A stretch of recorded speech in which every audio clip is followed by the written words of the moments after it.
여론 잠재우기 보여주기인가 아니면 진정성인가, 어쨌든 광폭 행보를 하고 있는 홍명보다. 자, 요런 기사가 눈에 보이실 겁니다. 제가 항상 이 연예인이건 스포츠계건 소식을 전달해 드릴 때 제 혼자 개인적인 생각보다는 이 여론의 반응, 또 많은 누리꾼들의 반응, 거기에 대한 현재 상황을 분석하는 이야기를 말씀드리고 있습니다. 자, 그런데 이 여론을 잠재우기 위한 보여주기식인가, 진정성이 있는 건가, 홍명보 감독의 행보가 엄청나다라는 이야기가 나오고 있습니다. 사실 이 사진 같은 경우는 제가 한번 앞선 영상에서도 말씀을 드렸지만 애당초 예정되어 있었던 K리그와 토트넘의 경기를 방문하지 않고 이 유소년 대표팀의 연습 경기 현장을 찾아갔었던 홍명보 감독의 모습이기도 했습니다. 그래서 많은 분들과 많은 여론이 이거 홍명보 감독이 피해가는 거 아니냐. 실제로 K리그 팀 경기가 있었던 날 그 구장 근처에서 정말 많은 K리그 팬덤이 홍명보 감독 사퇴해라, 정몽규 협회장 사퇴해라, 전부 나가라, 강렬한 외침을 단체로 연호하기도 했습니다. 그러니 홍명보 감독이 현장을 어찌 갈 수 있었겠느냐, 뭐 이런 말들도 사실 심심치 않게 나오고 있는 상태이긴 합니다. 하지만 이 홍명보 감독이 아무리 해명을 하고 아무리 광폭 행보를 보인다 하더라도 여전히 홍명보 감독이 사퇴하기를 바라는 분들이 너무 많은 상태인데요. 급기야 홍명보 감독이 가족들과 미국행을 떠났다? 무슨 얘기인지 말씀 좀 드려보겠습니다. 자, 우선 이 기사를 좀 보세요. 고개 숙인 홍명보와 축구협회. 우리들의 축구 영웅은 어쩌다가 이렇게까지 됐을까? 제가 초반에 홍명보 감독에 대한 소식을 처음 전달드렸을 때가 좀 떠오릅니다. 그때만 해도 이 정도까지는 아니었거든요. 어느 정도의 여지가 있었다라고 말씀드릴 수 있을 것 같아요.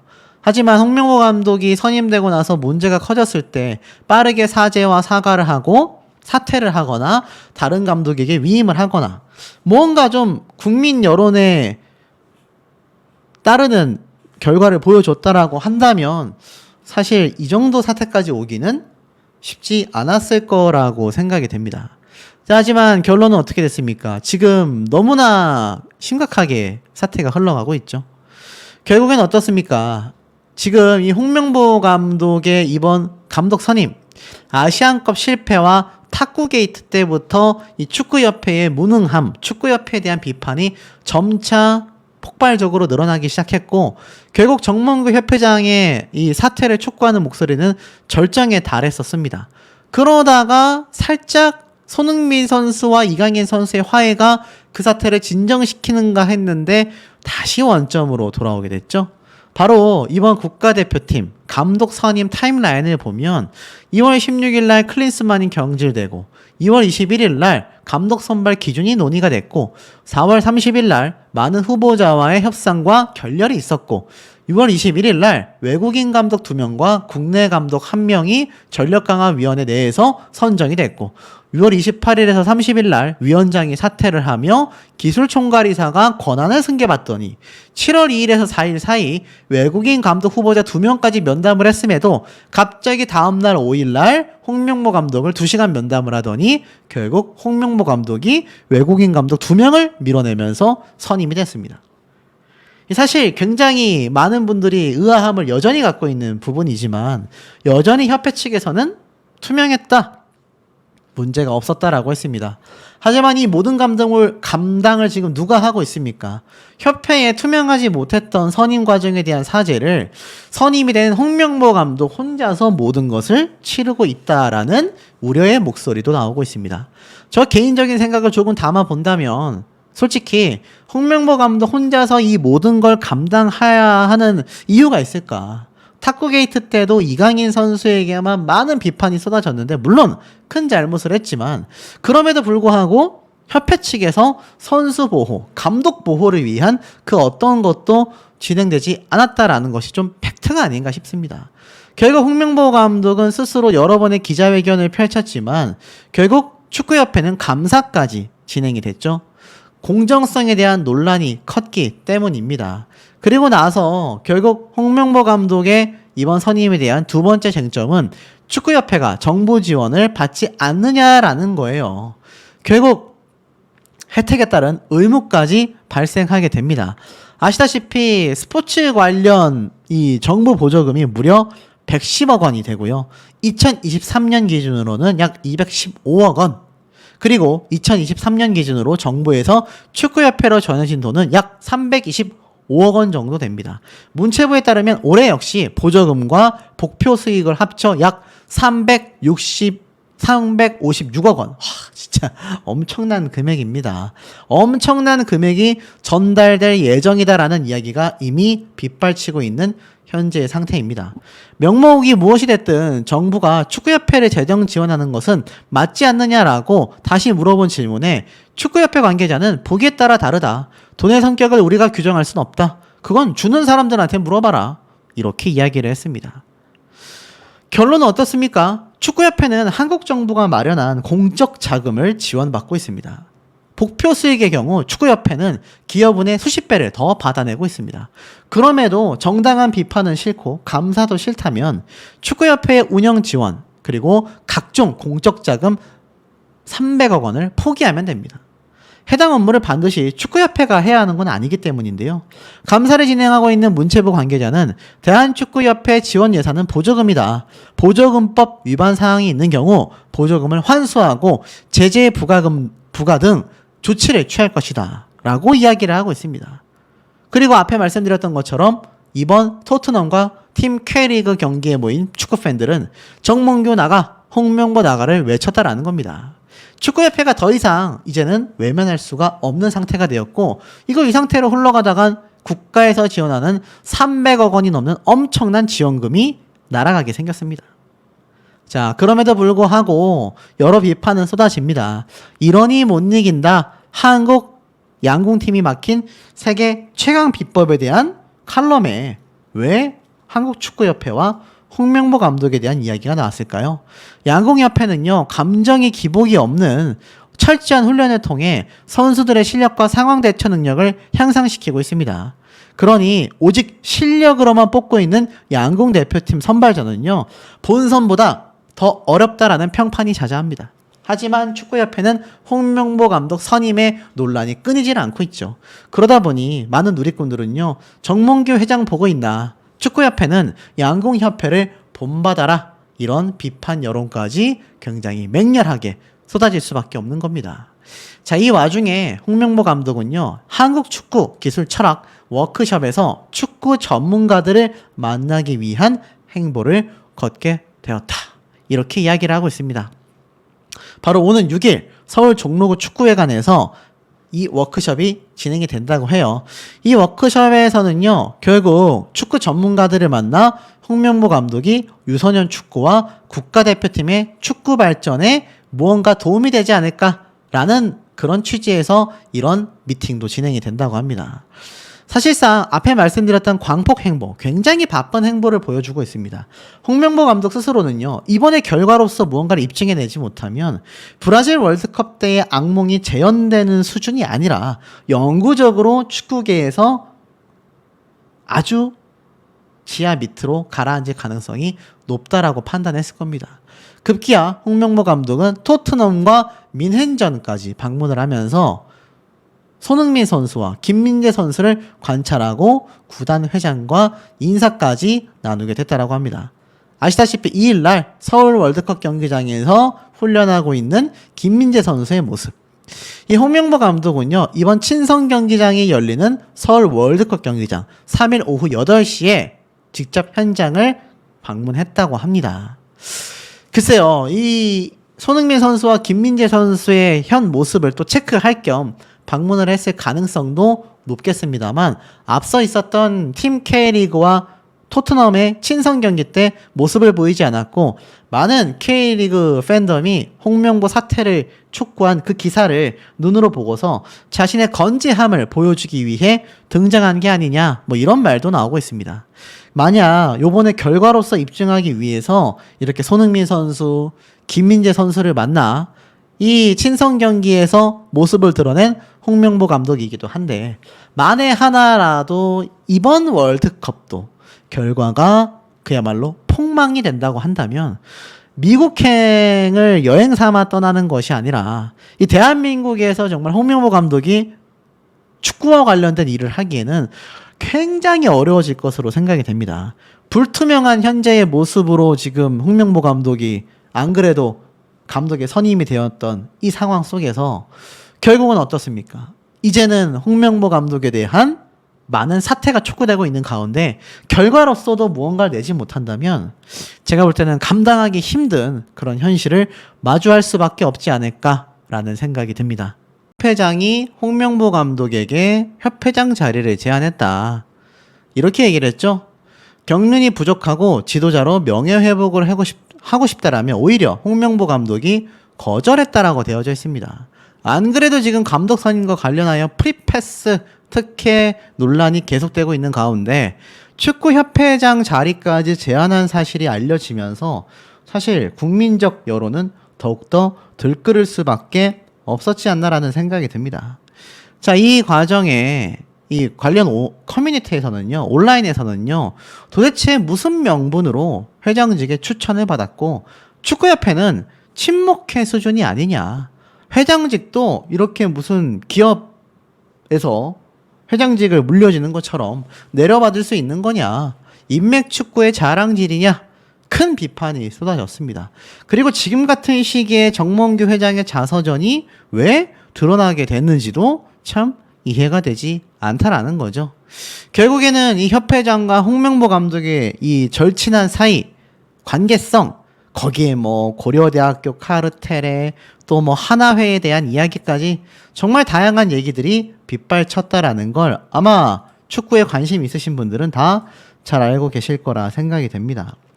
결국 그 내용들이 사실로 드러나느냐 마느냐에 대해서 참 많은 비판 여론과 양립하는 의견들을 우리가 볼 수가 있었는데, 자, 결국은 어떻습니까? 이제는 홍명보 감독 어깨를 펴라, 이런 칼럼도 등장합니다.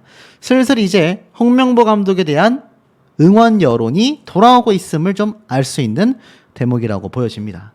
자, 이 내용을 좀 잘 보셔야 하는 게, 쭉 한번 읽어드릴게요. 파리 올림픽이 한창인 이때 스포츠 화제의 초점이 당연히 올림픽 전사들에 맞춰져야 하지만 이례적인 뉴스, 바로 홍명보 신임 축구 국가대표 감독직에 대한 이야기다. 이렇게 이야기를 하고 있는 상태입니다.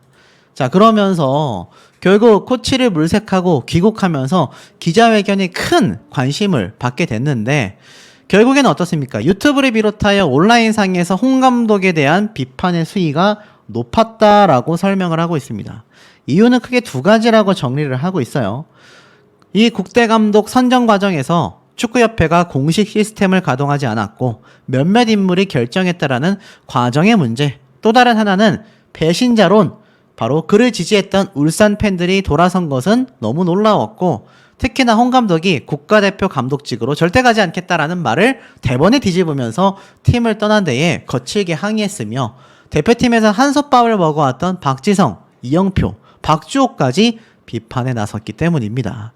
자, 그러면서 많은 비판을 받고 있다라고 하고 있어요.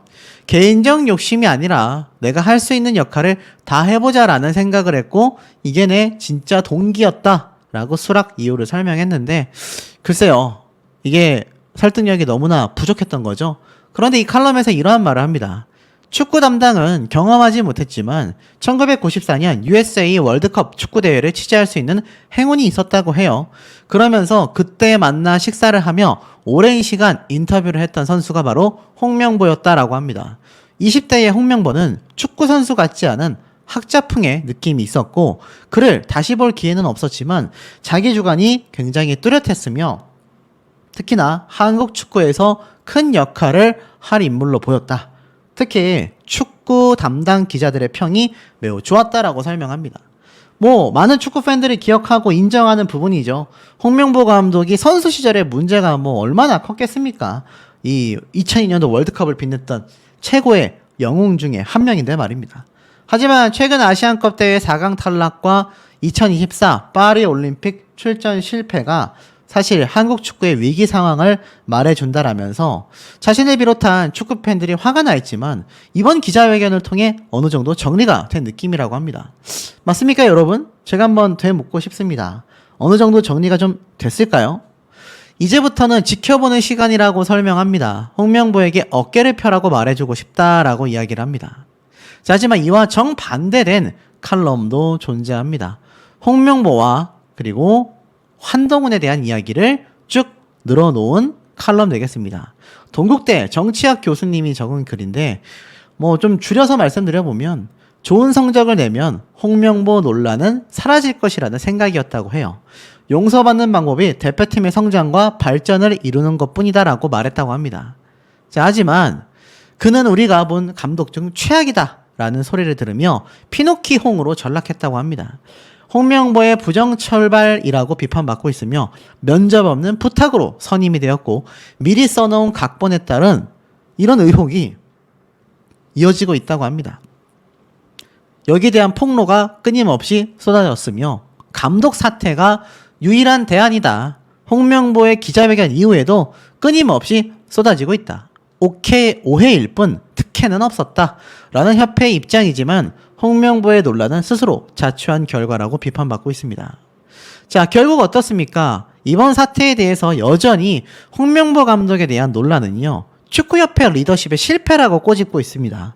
현재 상황을 어떻게 이해하고 규정하며 이에 가장 적합한 리더십의 조건이 무엇인지는 그들의 몫이라고 합니다. 그들은 자신도 없었고 당당하지도 못했으며 변명과 회피로 일관했다라고 평가받고 있습니다. 한국 축구가 계속해서 나아지고 더 나은 성과를 내기 위한 리더십의 고민은 없어 보였다라는 거죠. 그렇기 때문에 홍명보 감독은 비판받을 수밖에 없었다라는 겁니다. 자, 그러다 보니 어떻습니까? 같은 2002년도 월드컵의 영웅이자 또 해설위원으로서 또 감독으로서 서로 다른 길을 걸었지만 서로 응원했었던 동료인 이영표 선수가 홍명보 선임 논란에 대해서 강력하게 규탄을 했습니다. 전혀 예상 못했다. 황금세대에 함께할 좋은 감독이 왔으면 좋겠다.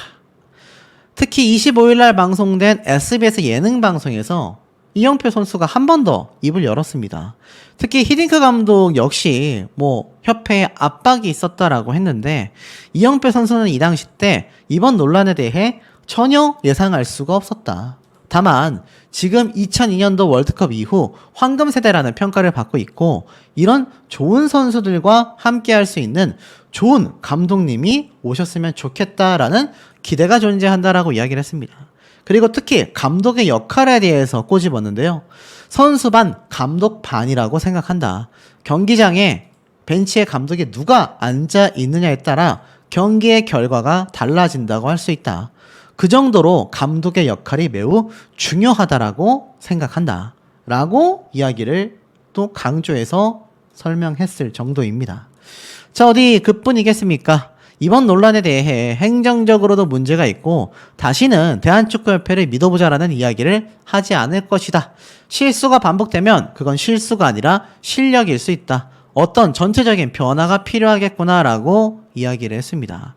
특히나 분명히 아니었다라고 해요. 자신이 확인한 4월 중하순 당시만 하더라도 상당히 적극적으로 외국인 감독을 차출할 움직임이 있었다라는 겁니다. 자, 이런 비판들이 끊임없이 쏟아지다 보니까 결론이 어떻게 납니까, 여러분? 결국엔 새로운 감독의 선임이 요구되고 있습니다. 홍명보 감독의 사퇴를 촉구하는 이야기는 점점 더 거대해지고 거기에는 축구협회장인 정몽규 협회장도 동반 퇴출해라 라는 비판이 쏟아지고 있는데 여기에 울산팀으로 조용히 온 김판곤 감독 기억나십니까? 한국 축구 내 손으로 바꾼다. 큰 그림 그리나? 야, 무슨 말일까요? 홍명보와의 인연까지 설명이 되고 있습니다. 자, 이 김판곤 감독이 사실 국가대표 감독직을 맡아줬으면 좋겠다라고 이야기한 축구 팬들도 상당수 존재한다라고 말할 수 있겠습니다. 그런데 이 김판곤 감독이 드디어 K리그 첫 정식 감독 데뷔전을 치렀는데 이게 참 희한하게도 홍명보 감독이 있었던 울산팀을 맡게 됐습니다. 그러한 부임은 여러모로 의미심장하다라고 설명이 되고 있습니다. 울산 구단 역사상 최초로 울산 선수 출신의 정식 감독이 선정되었기 때문입니다. 자, 그러면서 이 말레이시아 대표팀을 2년 6개월 동안 이끌며 눈부신 성과를 거뒀다라는 건 잘 알고 계실 겁니다. 자, 이런 김판곤 감독이 울산 팀을 맡게 되면서 이 김판곤 감독은 체계적인 시스템의 핵심, 투명성과 전문성을 만들었다라고 적혀져 있습니다. 후보자 선정부터 인터뷰, 최종 결정까지의 모든 과정이 상세히 설명되어져 있었다라는 거죠.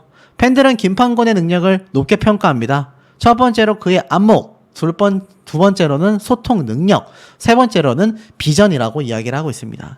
특히나 이 김판곤 감독은 한국 축구 행정 시스템에 남긴 큰 유산이라 할 수 있는 프로세스의 중요성, 모든 명확한 기준과 절차를 만들었다라고 평가받고 있습니다. 홍명보와 김판곤은 이미 구면이다라고 해요. 홍명보 감독의 축협 전무이사 시절 김판곤 감독을 발탁하여 힘을 실어줬기 때문입니다. 일을 잘할 수 있는 사람을 찾고 있는데 감독님이 적격인 것 같다. 이 말 한마디가 결국 김판곤 감독의 운명을 바꿔놓았다라는 거죠. 그러니 어떻습니까? 현 시점에서 국가대표 감독이 된 홍명보 감독은 많은 비판을 받고 있고 사퇴의 압박도 많습니다. 분명 지금이 그렇습니다. 자, 하지만 뭐 이런 얘기도 있어요. 축협 전무이사로부터 있으며 김판곤의 능력을 알아보고 지지해준 당시의 홍명보는 인상이 깊다. 그렇기 때문에 홍명보와 김판곤의 콜라보는 한국 축구를 한 단계 더 발전시키는데 그 당시에는 분명히 이바지했다라고 이야기를 합니다. 결론은 어떻습니까? 결국 이 김판곤 감독이 축구협회가 모든 것이 무너지고 있는 이 가운데에, 이 혼란스러운 가운데에 김판곤 감독이 이끄는 이 한국 축구가 좀 더 낫지 않겠냐, 이런 얘기가 지금 굉장히 쏟아지고 있습니다. 자, 그러다 보니 여러분들이 보실 때는 어떻습니까? 이 김판곤 감독, 홍명보 감독에게 바통을 이어받아서 국가대표팀을 이어나간다면 이거 굉장하지 않을까라는 상상도 한번 해볼 만하지 않나라는 생각이 드는 대목입니다. 참관하며 다들 열심히 하는 것 같아 참 보기가 좋다라고 응원하며 격려를 했습니다. 어린 선수들의 성장 과정을 지켜보는 것도 한국 축구를 위해 필요한 것이라 판단하여 먼 곳까지 오게 됐으며 다들 열심히 하는 것 같아 보기가 좋다, 이렇게 얘기를 했습니다. 실제로 이 유소년 대표팀 선수들 정말 열심히 경기를 이날 치렀다고 해요. 아무래도 국가대표팀 감독인 홍명보 감독의 모습이 지금 보였기 때문에 더욱더 그렇게 열심히 할 수밖에 없지 않았나, 뭐 이런 생각도 개인적으로 드는 대목이기도 합니다. 자, 그런데 사실상 이런 모습을 보여준 이 국가대표 홍명보 감독의 이 모습을 가만히 놓고 보면 우리 이런 장면 하나 떠오르시지 않습니까? 이게 어떤 장면인지 좀 틀어볼까요? 지금 보면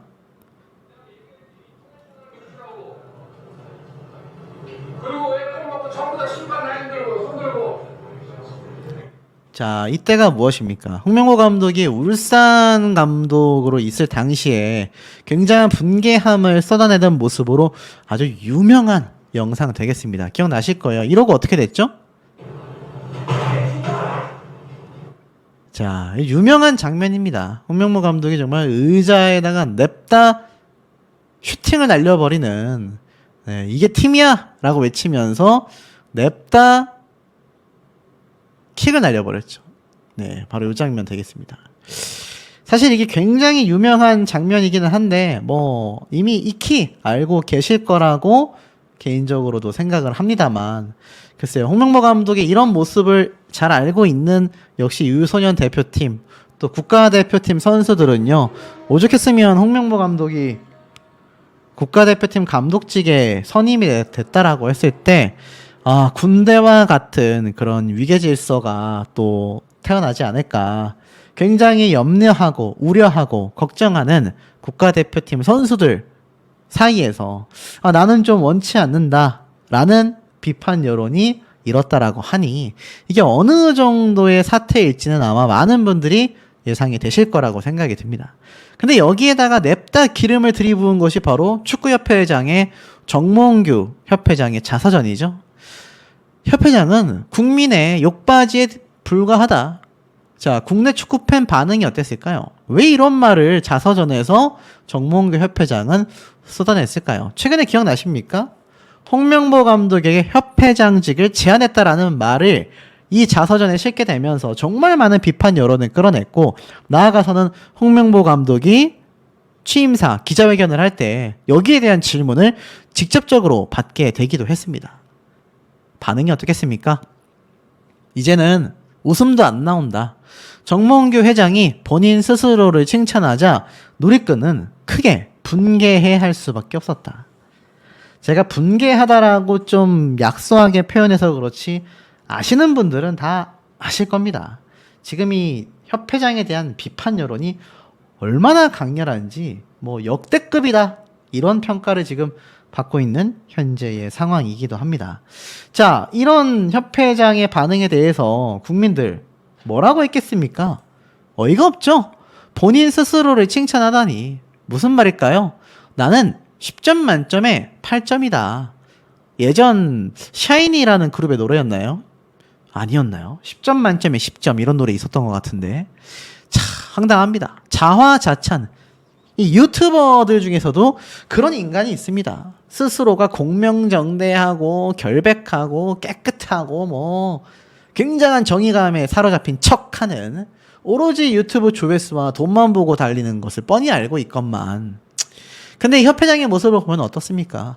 그 유튜버보단 낫지만 사실 비슷한 맥락으로 보여집니다. 스스로의 입으로 10점 만점에 8점이라 국민분들, 축구팬들은 10점 만점에 과연 몇 점이나 줄까요? 이 기사를 보면 왜 질타를 받는지 알 수 있는 것 같습니다. 때로는 아프게 반성한 것도 있고 간혹은 악의에 찬 왜곡에 서운한 적도 있었다. 나는 축구협회장에게 필요한 덕목이 높은 수준의 역량과 도덕성, 인내심, 참을성이다. 월드컵이나 아시안컵 등 주요 대회에서 대표팀이 부진하면 온 국민의 원성을 들어야 하기 때문이다. 어느 종목도 국가대표팀 성적이 나쁘다고 회장 퇴진을 요구하지 않는다. 이럴 때마다 국가대표팀 감독이나 축구협회장은 국민 욕바지가 아닌가. 상당하죠. 어디 우리가 성적이 나쁘다라고만 해서 협회장직을 내려놓으라고 했습니까? 특히 이번 사태의 핵심은 홍명보 감독의 전혀 공정하지 않았던 감독직 선임의 과정에 대한 비판이었습니다. 그런데 저걸 저렇게 치부하며 10점 만점에 8점이라고 자평을 했습니다. 누군가 내 임기 도중에 일어났던 업적에 대한 점수를 매겨보라고 한다면 10점 만점에 8점 정도는 된다고 대답하고 싶다. 나는 점수에 상당히 박한 편이라 내가 8점이라 생각하면 상당히 높은 점수다. 글쎄요. 이 글을 본 많은 국민분들과 축구팬들은 그런 반응을 쏟아내고 있지 않습니다. 댓글 한번 볼까요? 보이십니까? 8점 아니고요. 0.8점. 모두 사퇴해라. 정신 못 차렸네. 자, 비판이 빗발칩니다. 참 이 유튜브 중에서도 이런 인간이 한 명 떠오르기는 하는데 참 그런 인간에게 안타까운 마음이 듭니다. 주제 파악이라고 하죠. 더불어서 하다 못해 자신에 대한 자기 객관화, 자기 주제 파악도 못해서 이렇게 비판을 받는 이런 맥락의 흐름을 보면 협회장님도 개인적으로 좀 냉철하게 현실을 바라봐야 하는 눈이 필요하지 않나. 한낱 유튜버 그런 인간 따위와 비교해 대선 안 되지 않겠습니까? 적어도 협회장이라고 하는 하나의 장이라고 한다면 그런 몰상식한 유튜버보다는 좀 더 현명한 시선을 갖고 있어야 되지 않을까.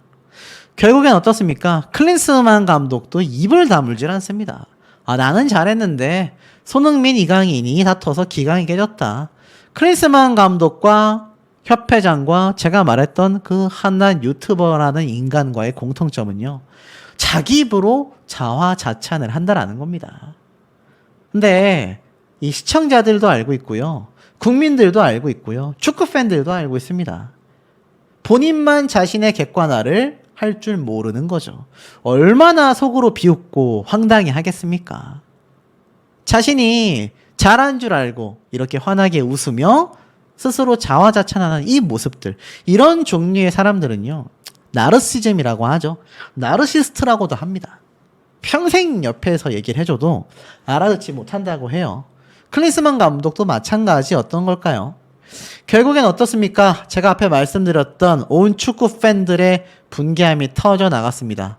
홍명보 나가, 정몽규 나가, 팀으로 뭉친 K리그 팬들, 토트넘전 이후 분노의 외침, 응원가를 떼창했다.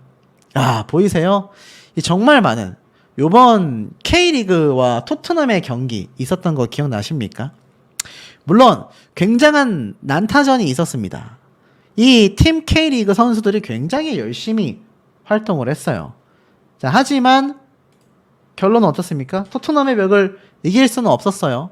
제가 말씀드렸죠? 왜 홍명보 감독이 유소년 대표팀으로 일정을 급하게 선회했느냐. 많은 사람들은요, 이 현장 피하고 싶어서였다라고 이야기를 합니다. 자, 여기에 만약 홍명보 감독이 등장했다라고 한번 생각을 해 보십시오, 여러분. 축구 팬들이 가만히 있겠습니까? 기사에 보면 난리가 났습니다. 지금 보면은 이렇게 경기가 끝나고 다 같이 응원하는 모습을 보였는데, 각각 응원하는 팀의 유니폼을 입은 팬들은 경기 후에도 북측 광장에 모여서 응원가를 부르며 정몽규 나가, 홍명보 나가를 외치며 엄청난 분개함을 표출했습니다. 아마 이 모습으로만 홍명보 감독은 그날 현장에 있을 수밖에 없을 뻔했습니다. 그러니 안 가는 게 잘한 선택이죠. 자, 이 와중에 홍명보 감독과 기성용 선수에 대한 이야기를 좀 잠깐 말씀드리겠습니다. 과거 이 기성용 선수가 많은 문제를 일으켰죠. 코치였던 홍명보 감독에게 쓴소리를 들었다라고 했습니다. 그때 뭐라고 했습니까? 홍명보 감독이 혀를 차며 이런 촌놈아라고 구박했다고 합니다. 근데 정작 홍명보 감독은 이 많은 국민들의 비판을 귀담아 듣지 않는 걸까요? 사실 기성용 선수가 많이 힘들었을 때 홍명보 감독은 이렇게 말했습니다. 일부러 전화 안 했다. 홍명보가 애제자 기성용을 아끼는 방법이라고 되어 있습니다. 특별한 사제지간이라고 해요. 홍명보의 아이들로 불렸었던 이 올림픽 대표팀 선수, 거기에 중심에는 기성용 선수가 있었다라는 겁니다. 자, 하지만 사실 기성용 선수가 굉장히 많은 의혹이 제기되며 법정 다툼으로 번지게 됐죠. 그 모습을 보던 홍명보 감독은요, 각별했던 만큼 소통이나 조언을 했을 법도 한데 오히려 전화를 걸지 않았다고 합니다. 애제자를 굉장히 아꼈다고 해요. 그리고 나서 차후에 기성용 선수를 잠깐 만났을 때 담소만 나눴다고 합니다. 안부 정도만 물어봤다고 해요. 기성용과의 재회에서 반가운 감정을 가졌었다고 합니다. 기성용 선수도 여기에 대해서 아마 충분히 만족을 했을지 모르겠습니다. 그런 어수선한 분위기에서도 한국 축구의 기둥이라고 불리우는 3인의 우정은 영원하다. 이청용, 기성용, 구자철 세 선수가 뭉쳐서 이렇게 우정사진을 공개했습니다. 세 선수가 만나서 사진을 찍었는데 사실 이 세 선수가 만나서 우정사진을 찍은 이 모습이요, 많은 대중들에게는요 사실 큰 응원을 받고 있다고 합니다. 그러면서 사실 이들의 이 밝은 모습, 이 밝은 입장, 기성용 선수도 사실 말을 많이 아끼는 편이지만 홍명보 감독에게 따로 연락을 했을까요? 홍명보 감독이 그러했듯 본인 역시 연락을 안 하는 것이 오히려 홍명보 감독을 위로한다라고 생각했을까요? 그게 정말 맞을까요? 아마 기성용 선수도 마음이 많이 복잡하지 않을까 싶습니다. 어찌됐건 과거 방송에서 했었던 발언, 홍명보 감독에게 이러한 소리를 들었지만 그럼에도 기성용 선수는 사실 쓴소리를 들었다라는 내막을 밝혔음에도 오죽 답답했으면 그랬을까라는 형태의 입장을 밝히기도 했습니다. 하지만 홍명보 감독은 거듭된 사과와 해명에도 오히려 더 많은 비판을 받고 있는 아이러니한 상황이 아닌가라는 생각이 듭니다. 원래대로라면 31일 날 서울 상암 월드컵 경기장에서 열리는 팀 K리그와 토트넘의 친선기를 볼 예정이었습니다. 그런데 왜 그곳에 가지 않고 부산으로 향하게 됐을까요? 부산에는 바로 유소년